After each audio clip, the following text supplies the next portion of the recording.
I often get asked what I do if during a decluttering session my client comes across a particularly emotional item.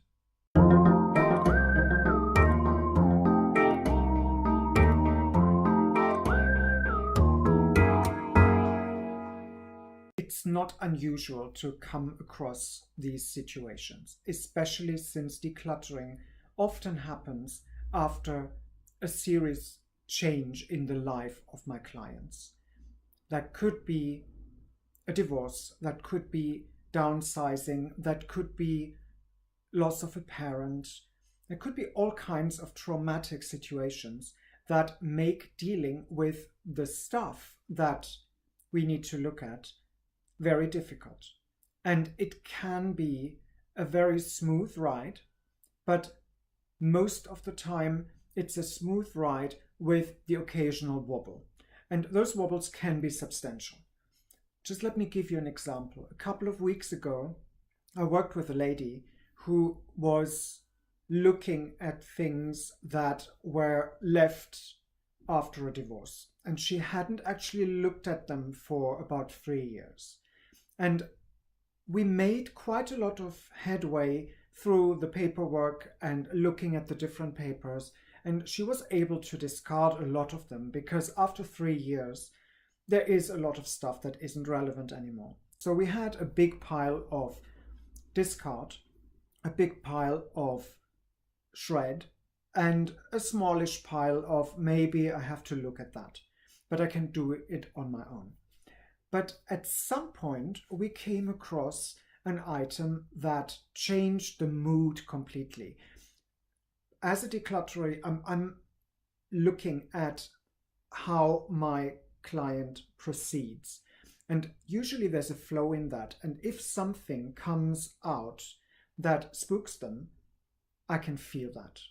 I can feel it in the way they behave, or in that particular case, it was so obvious because my client burst into tears. And it was time for taking her out, keeping that item in my hand, going to the kitchen, sitting her down, making a cup of tea for her, and then looking at the options, which in this case would have been to discard the item and work through it by letting go, or to make sure that it stays in a secure place where she can find it if she needs to, but she doesn't stumble across it accidentally. And that's what she finally decided to do.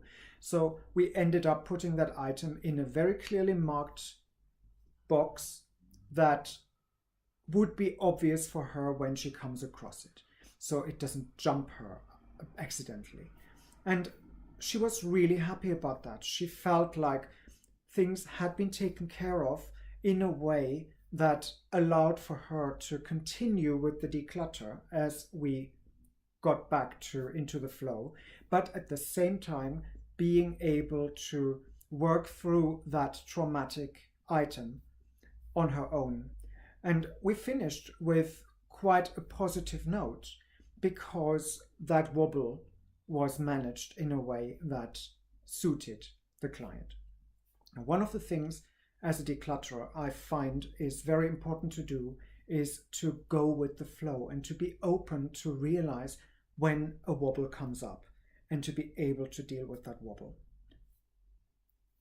If you have ever tried to declutter your stuff, you're probably familiar with those things that jump on you and suddenly pull you down.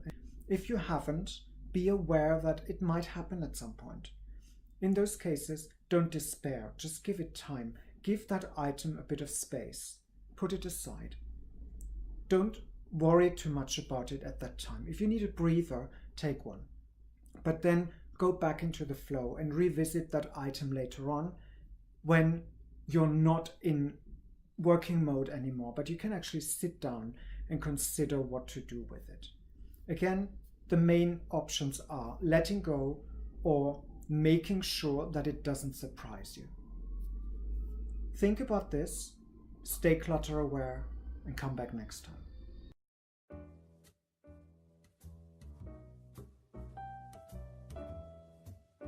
If you want more, there are options. Click the round logo to subscribe to this channel, or select the playlist in the middle to see more content, or check out the links in the description below. Oh, and feel free to like this video.